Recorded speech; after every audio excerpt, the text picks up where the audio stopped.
All right. Welcome, welcome. We're here with the man, the myth, the legend, Nick Fell. Thanks for being here, brother.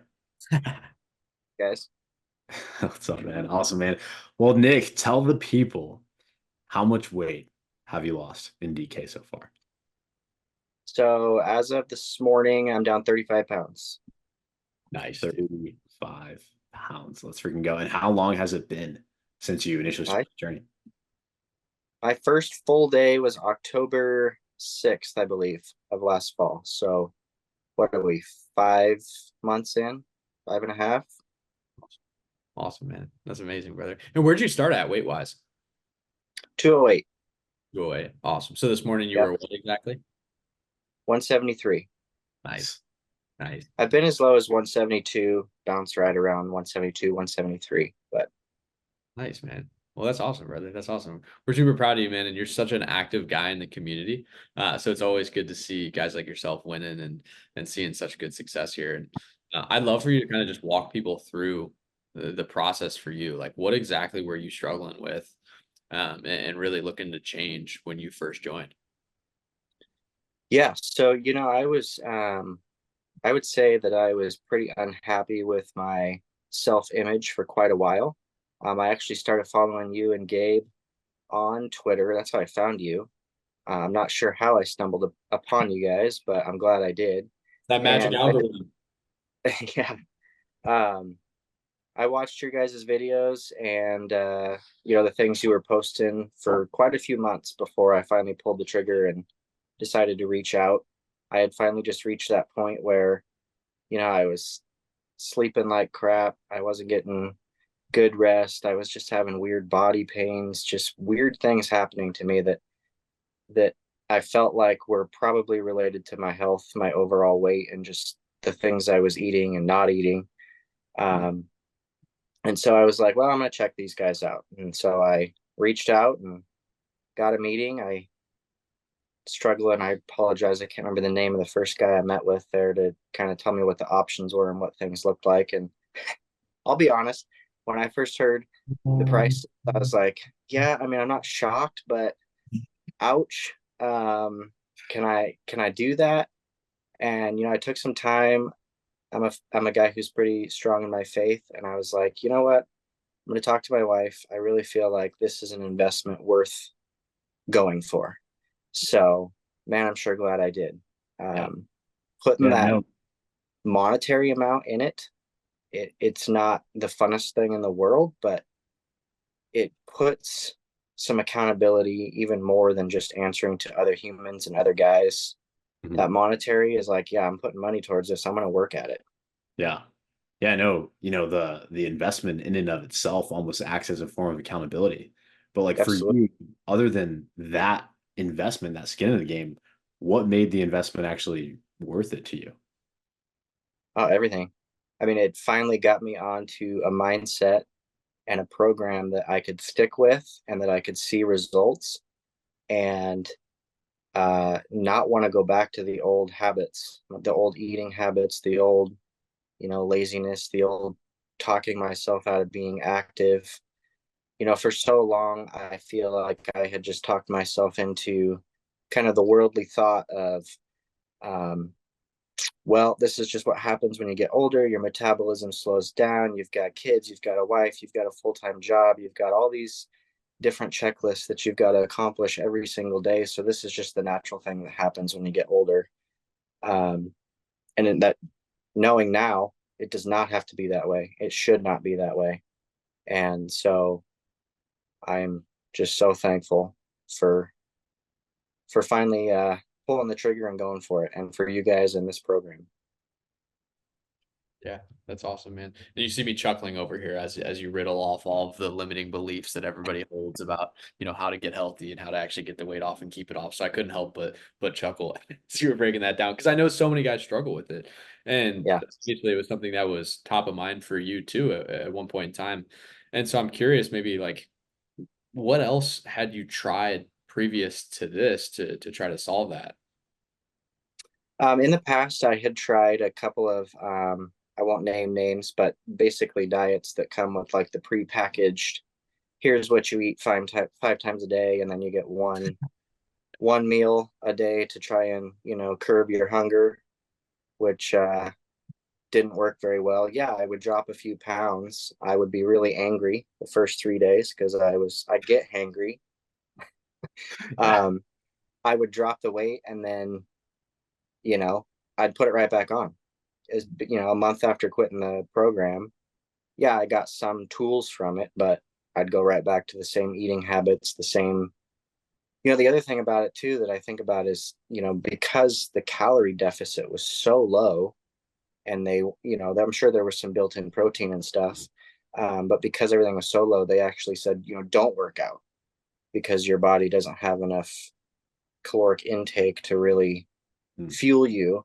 And so I got no workout program, nothing to follow. So basically, as soon as I stopped with the prepackaged meals, um, it was right back to the same old thing. Yeah. Yeah, that's frustrating, man. Like there's very few things that frustrate me more than, unfortunately seeing so many guys fall victim to those type of methods that are really just like chew you up and spit you out. Here's Mm-hmm. this extreme approach, best of luck, deal with the hangriness. Yeah. And Yeah. then they send you on your way. I mean, what do you think was different about this approach compared to those approaches that made this actually sustainable? Well, honestly, I didn't have to change that much. I could pretty much continue to eat a lot of the same foods. I didn't have to, make a special plan for, if I was eating with family or eating out, or, I didn't have to be different than everyone else around me. I just had to be more accountable for what I was putting in my body. There were certainly a few things I needed to give up that were, that first couple of days of entering what was going into my body, into the calorie tracker, was pretty eye opening. Starting out at, like, I think my first 12 weeks I was consuming about 1,800 calories a day, and I started every day with my Starbucks. I had to have it. I needed my coffee. I hit it on my way to work. And the first couple days, well, really the first day, I was like, holy crap, 530 calories gone just from that.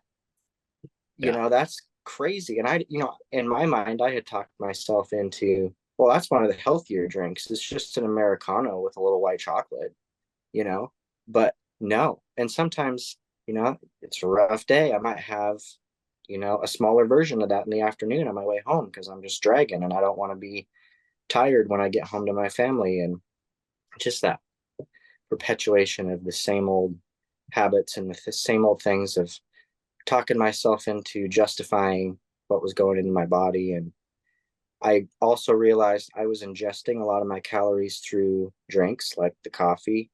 I wouldn't say that I've ever drank alcohol excessively, but it does add up. Having a few beers with friends or family on the weekends, I could consume 1,000 calories without even thinking about it Mhm. over the course of a couple days or whatever. So um, I would say, like I said, just not having to change too much and just paying more attention to the breakdown of protein, fat, carbs, those sorts of things was huge. That makes a ton of sense, man. It makes a ton of sense. I appreciate you sharing this. Yeah, little things like a Starbucks Americano can can certainly have a negative impact when you actually start doing the math. Yeah, Oh, the for Starbucks sure. milkshakes. Yeah, yeah. You start to realize the actual sacrifice that you're making by having that. You're like, wait a second, Yeah. I can have so much food for 500 calories instead. I remember my initial meeting coming into the program too. It was like they, the guy asked at the beginning, um, what does your normal day look like? What do you drink? What do you eat? I'm not really a breakfast eater, never have been, just don't really care for it much. Takes me a while to get up and feel hungry. So, and then as far as like lunch, I've never been real bad about going out just because I try to be conscious of my spending. So I would take leftovers or whatever. But man, between that Starbucks in the morning and then getting home and being hungry and just consuming, way too much at dinner. And then, when it went into relaxation time, continuing to just digest crappy foods that were going straight to places they didn't need to be. And, you know, despite not eating maybe for the first half of the day, I was still way over on what my body actually needs for calories. It is eye-opening, man, right? It's one of those things, as soon as you actually do the numbers, you realize how far gone you are. Right? It's literally one of the first things that we have you guys do is get in touch with that. And I'm curious, Nick, for you, I mean, what would you say if you had to maybe summarize it briefly? Like, what would you say the overall impact of just working with us is for you as a whole, not just in your health and fitness, but kind of every area of life? I mean, what would you say the overall impact actually was for you? Well, it's been big for me personally. It's definitely been big for my relationship with God. It gives me a lot more time to just focus on positive energy, and that's getting back into the word. It's prayer. It's being more intentional with my wife and with my girls. And it gives me pride too, to hopefully show them an example of choosing a healthy lifestyle and that it's not out of reach for anyone. It's just about prioritizing it. Nobody is too far gone until you get buried 6 feet under. You are not too far gone. You are not too far gone from health, from saying yes to God, from being a better husband, from being a better father. And so I would say that's my summary from this program. Yeah, that's a great summary. I've been thinking about this idea of how, our lives are supposed to confirm the message of God's grace, that we're never too far gone. And, Mhm. our health is one area where we can show that we're never too far gone. And you've really shown that. So that's been awesome, man. So yeah, I mean, if somebody's listening to this right now and they were in similar shoes to where you were in when you first started this thing, and they're having similar hesitations or similar thoughts or similar limiting beliefs, what would you say is the reason why they should take action and make a change in their life right now? Well, Reader's Digest, go for it, would be the 3 words I would use most of all. But, um, even if maybe your faith is not where you want it to be, or maybe it's not where it's at for me, um, it doesn't matter, because I think you can even still think about that in the sense that the world is constantly telling us to invest in something. The world likes to tell us to invest in ourselves, for sure. Do whatever makes you happy type of deal. It's true to a certain extent. Um, but invest financially, invest the time, invest the energy into being the best person that you can be. And I know that might sound cliche, but um, it's true. And I don't have any regrets from this. I don't have any regrets from the money that it's taken, from the changes that it's taken, from the relationships that it's changed. I view some of my friendships and some of my relationships differently now. And not to say that, I've eliminated anyone from my life. That's not true. Um, but it definitely makes me more conscious of those who I'm surrounding myself with, and and if nothing else, at least the opportunity to hopefully be an example to them too. And that doesn't mean that I've got it all figured out. It doesn't mean that I'm, any better than anyone else. We're all equal, in God's eyes, but that just doesn't mean that we don't have things to show others, just like there's others that can show me things too. Right. Amen, brother. Amen, man. Well, dude, we're so proud of you, man. I mean, we love having you. Like I said, I mean, uh, if we could just clone a million Nick Fells, we would have the freaking awesome, most optimal client pool of all time. You've just been so dedicated to this. I literally made an example of you in the group the other day. I was like, everybody should do exactly what Nick did in terms of just how consistent you were and how dedicated you were to the process. So, I mean, we've loved every second of having you here, man. And I love the fact that you were willing to come on here and just kind of share your experience and inspire somebody else to take action, man. So we've loved every second of it, and we're super proud of you, brother. I appreciate you guys very much. I appreciate you saying that. I never would have thought I'd be the model DK guy going into this program. So Here we um, are. Here we are, here brother. we Here we are. go. Here we are. So yeah, man, I'm proud of you, man. And it's always fun too to have the like face transformation on Zoom because every time I talk to you on Zoom, you look leaner and leaner just in the face. So it's always Yeah, fun to see that progression happen every time we come on Zoom. I'm like, dude, Nick looks leaner than ever, brother. I was to say we haven't been on Zoom in a few weeks, so I was like, man, you're looking good, dude. So yeah, yeah. man, it's been great to have you, and it's been great just watching you actually kind of really step into my opinion like an exemplary leadership position in the group. So we're proud of you, man, and we love having you. I appreciate that very much, guys. Yeah. I love being here. Yeah, brother. It's been great, man. Well, thank you for doing this, brother.